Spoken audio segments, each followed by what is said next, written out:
The movie opens up with a high school senior, David Raskin, testing an experiment with his friends Adam Lee and Quinn Goldberg while David's sister Christina is filming the whole thing. The video is for a scholarship application to MIT University. David shows off his self-made drone that he can control with a material placed on his fingers. David then tries to fly the drone outside in the open sky. As the drone is high up in the sky, David suddenly gets a call which jams the signal on Quinn's laptop. As a result, the drone plummets to the ground and crashes. Despite the setback, David concludes the recording by considering it as a successful demonstration. A few weeks later, David gets an envelope from MIT.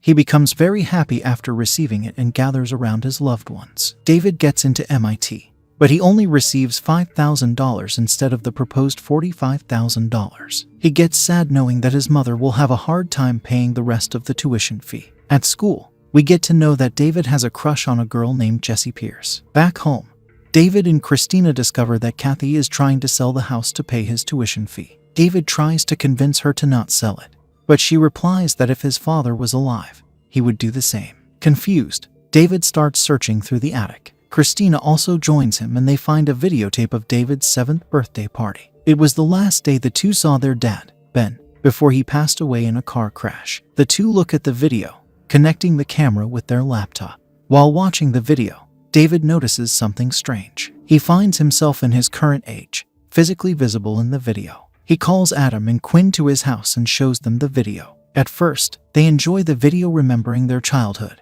but later when David shows them about his presence, both of them are stunned. David is so obsessed over the video that he watches it on loop, even at his college. He then notices details like he has a blue stain on his shirt and that he's holding keys with a ballerina figure keychain.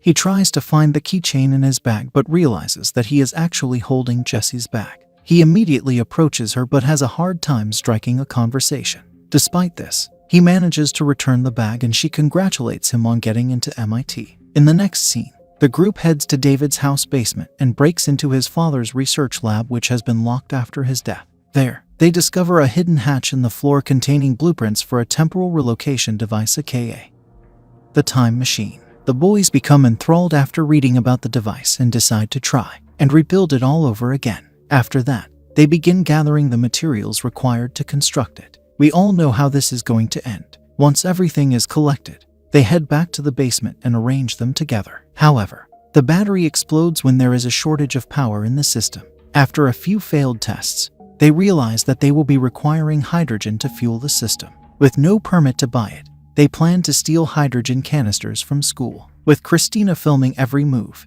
they manage to sneak into their school lab and take out the hydrogen canisters. Using the hydrogen, they finally activate the device. The objects in the basement start to levitate, but the batteries again short-circuit as the load is too much for them. At the same time, there's a party nearby David's house. While the group is brainstorming ideas for a powerful battery source, David notices Jessie arriving in her car. He quickly approaches her and suggests she park the car in his driveway. Turns out that he's doing this so he can use Jessie's car battery to power their experiment. David is a savage. As soon as Jessie leaves for the party, the group connects their cables to the car battery. Their first experiment is sending Christina's red toy to time travel. They power the machine and due to the electromagnetic field generated, every metal around starts floating. When Jessie discovers what they're doing to her car, she walks in and is shocked to see everything around. The room begins to shake, and soon the entire area loses electricity. When the lights come back on, the group notices that the toy car has traveled through time and is welded to the wall. They look at the GoPro that they attached to the car and see that it was already sitting there recording them as they set up the machine. After the incident, Jessie gets curious and inquires about what David and others are doing. David is compelled to tell her everything and lets her join the gang. Later, he also shows her a video of his birthday, explaining to her what they're capable of. They meet together in the neighborhood that night and attempt to travel back in time to the previous night. This time, they succeed in doing so. For a brief moment, the gang is confused and have no idea how to differentiate the time. They immediately dash to Quinn's house, where Quinn had been resting the night before. Quinn doodles a smiling face on the back of his other self. Suddenly, Quinn turns over and sees his future self. When the same two people see each other at the same place, it triggers a temporal glitch, and the two start to vanish. Seeing this, the gang rushes out, then leaps with joy as they realize they've successfully time traveled. When they return to the spot where they gathered for the experiment, they come upon a dog. As they drive around the streets, they discover a bunch of lost dog flyers that weren't there before. They realize that it is the same dog they have and deliver it to its owner. In the next scene, the gang begins to consider the potential of their newfound power and decides to put it to personal use as long as they all time jump together at the same moment. Quinn utilizes it to ace his chemistry exam until he answers each question asked by his chemistry teacher. After that, Christina uses it to take revenge on her college bully, Sarah. Adam has the gang time travel so they can check out the lottery tickets. However, he only got 5 out of the 6 numbers right, and after taxes, they only make $1.8 million. Quinn still uses the money to buy himself a cool car and to bring a line of food trucks to the school. At home, Kathy ends up getting a new job, much to the delight of David and Christina. One day, David gets the gang out of an ongoing class to gather under a bridge. They then travel 3 months back and attend the famous Lollapalooza concert. Time traveling done right. There, they see their favorite bands perform and even acquire VIP passes to go backstage and hang out with the band.